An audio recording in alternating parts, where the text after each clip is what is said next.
सांसदों, माननीय अध्यक्ष जी पधार रहे हैं।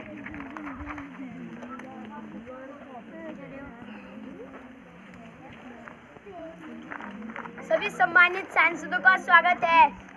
प्रश्नकाल को शुरू करते हुए मैं सांसदों को प्रश्न करने के लिए आमंत्रित करता हूं। मैं पहले प्रश्न के लिए गढ़वाल के सांसद से श्री तीरथ सिंह रावत को आमंत्रित करता हूं। राहुल कुमार, कक्षा 8। मैं आपके माध्यम से माननीय आपदा मंत्री से और पूछना चाहता हूँ कि सरकार ने उत्तराखंड के चमोली जिले में आए भूकंप के लिए क्या कार्रवाई की? आपदा मंत्री प्रिया जोशी, कक्षा 8। पृथ्वी के नीचे बहुत सारी छोटी बड़ी कई प्लेटें होती है। जब वह प्लेटें घूमती रहती हैं और एक हलचल करने लगती हैं तो उसे भूकंप के नाम से जाना जाता है।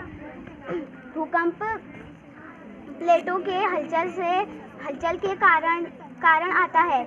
माननीय अध्यक्ष महोदय, मैं आपके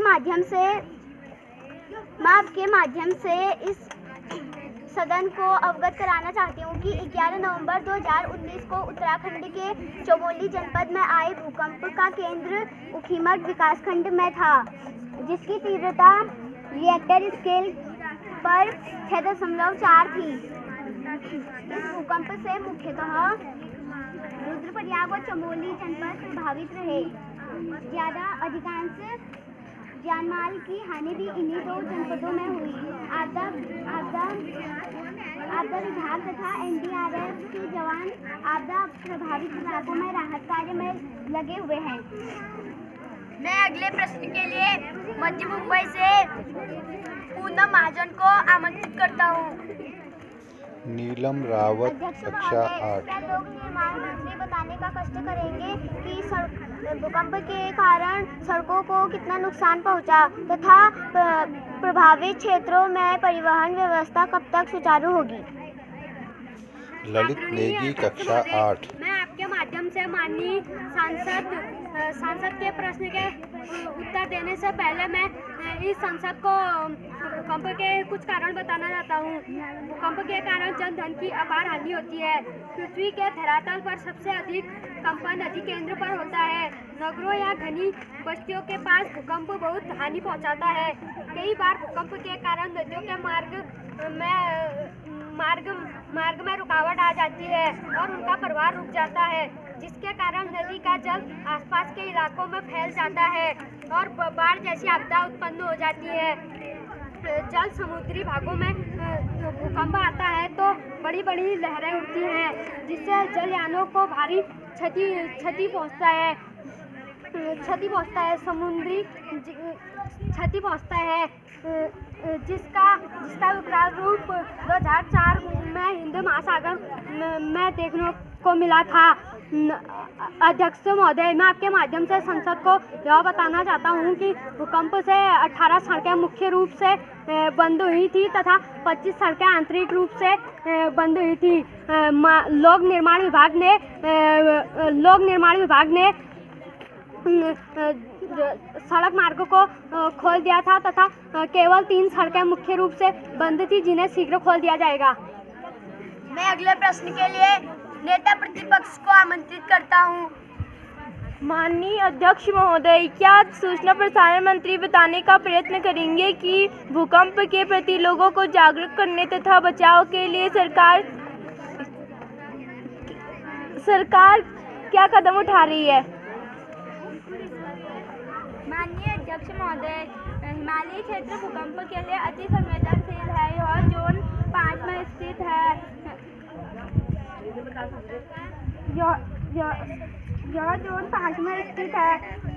यहाँ लगातार भूगर्भीय हलचल होते रहते हैं। भूगर्भीय प्लेटों के कारण यहाँ भूकंप आते रहते हैं। अतः स्थानीय जनता और संबंधित विभागों को भूकंप से निपटने के लिए सूचना और प्रसारण मंत्रालय विभिन्न माध्यमों से जागरूकता अभियान चलाते हैं। अखबार के माध्यम से सूचना व विज्ञापन प्रसारित करना। विद्यालयों में आपदा परीक्षण तथा मॉक ड्रिल करवाना, ग्राम स्तर पर आपदा से निपटने के लिए नुक्कड़ नाटक तथा पोस्टर प्रदर्शन करना, रेडियो के माध्यम से स्थानीय जनता को सूचना देना। माननीय अध्यक्ष महोदय, माननीय मंत्री महोदय संसद को सही जानकारी नहीं दे रहे हैं। सरकार भूकंप जैसे संवेदनशील विषय को हल्के में ले रही है, जबकि यह बहुत चिंतन का विषय है। सरकार स्कूली शिक्षा में इस पर क्या कार्य कर रही है, अवगत कराएं। माननीय अध्यक्ष महोदय, मैं नेता प्रतिपक्ष के प्रश्न का उत्तर देने से पहले भूकंप से बचाव के उपाय बताना चाहती हूँ। पेड़ों तथा बिजली के खंभों से दूर रहने की कोशिश करें। समुद्री तटों समुद्री इलाकों की ओर न जाएं। ऊंची बिल्डिंगों तथा टीन के मकानों से दूर रहें। अपने घर के खिड़की दरवाजों को खुला रखें। माननीय अध्यक्ष महोदय, हमारी सरकार द्वारा इस विषय पर यह अध्ययन करने के लिए एक पाँच सदस्यीय कमेटी जापान और सिंगापुर भेजी गई, जो वहाँ से कुछ नए अनुभव और विचार लेकर आए हैं। इन जानकारियों को पाठ्यक्रम में भी जोड़ा जा रहा है। इसके अलावा विद्यालयों में नुक्कड़ नाटक, फिल्में तथा मॉक ड्रिल करवाकर बच्चों को भूकंप से बचाव के प्रशिक्षण दिए जा रहे हैं। मैं अगले प्रश्न के लिए अल्मोड़ा के सांसद श्री अजय टम्टा को आमंत्रित करता हूँ। माननीय अध्यक्ष, मैं आपके माध्यम से पुनर्वास मंत्री से यह जानना चाहता हूँ कि सरकार पुनर्वास के लिए क्या नीति बना रही है। माननीय अध्यक्ष महोदय, मैं आपके माध्यम से बताना चाहती हूँ कि सरकार ने 2014 में पुनर्वास नीति पारित की। इसी नीति के तहत सरकार प्रभावितों को पुनर्वासित कर रही है। 12 गांवों को पूर्ण रूप से पुनर्वास किए जाने तथा 342 परिवारों को पुनर्वासित किया जा रहा है।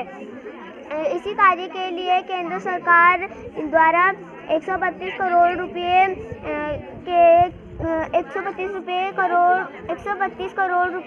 की कार्य योजना उत्तराखंड सरकार को भेजी गई है। मैं अगले प्रश्न के लिए टिहरी सांसद माला राज्य लक्ष्मी शाह को आमंत्रित करता हूँ। माननीय अध्यक्ष महोदय, क्या वित्त मंत्री यह बताने का कष्ट करेंगे कि भूकंप से कुल कितना नुकसान हुआ है। आदरणीय अध्यक्छ महोदय, 11 नवंबर 2019 को आए विनाशकारी भूकंप में कुल 25 लोगों की जान गई है। 842 लोग गंभीर रूप से घायल हुए हैं एवं 1200 लोग आंशिक रूप से घायल हुए हैं। व्यक्तिगत एवं सार्वजनिक रूप से लगभग 240 करोड़ रुपए की संपत्ति को नुकसान हुआ है। इन क्षेत्रों में विकास कार्य के लिए सरकार द्वारा लगभग 250 करोड़ रुपए अलग अलग विभागों को जारी कर दिए गए हैं। मैं अगले प्रश्न के लिए नेता प्रतिपक्ष को आमंत्रित करता हूँ। माननीय अध्यक्ष महोदय, क्या प्रधानमंत्री महोदय बताने का कष्ट करेंगे कि आपदा प्रभावित लोगों के लिए सरकार द्वारा उनकी सरकार क्या सुविधाएं प्रदान कर रही है। सम्मानित सभापति महोदय तथा इस संसद में उपस्थित सभी माननीय सांसदों को मैं अपनी सरकार की ओर से विश्वास दिलाती हूँ कि मेरे सहयोगी मंत्रियों तथा संबंधित अधिकारियों ने समय समय पर आपदा पीड़ित क्षेत्रों का दौर किया। आपदा प्रभावित क्षेत्रों के लोगों के रहने के लिए अस्थायी टेंट, भोजन, संचार तथा दवाइयों की व्यवस्था पर हम अपनी पूरी नजर रखे हुए हैं। इस कार्य को त्वरित निदान के लिए हमने हरिद्वार सांसद मानव संसाधन विकास मंत्री श्री रमेश पोखरियाल निशंक के नेतृत्व में एक टीम उत्तराखंड भेजी है, जिनके प्रयासों से अतिशीघ्र समस्या का समाधान होगा। माननीय सांसद महोदय, आज प्रश्नकाल में भूकंप के कारण एवं उसके बचाव पर चर्चा की गई, जिसमें सांसदों द्वारा पूछे गए प्रश्नों के उत्तर संबंधित मंत्रियों द्वारा दिए गए। पूरा सदन शालीनता के साथ चला, जिसके लिए मैं आपका आभारी हूँ। सभा समापन से पूर्व मैं अध्यक्ष जी से अनुमति लेकर भूकंप से बचाव के लिए मॉक ड्रिल करवाना चाहता हूँ। इस मॉक ड्रिल के साथ सभा समाप्त होगी। धन्यवाद।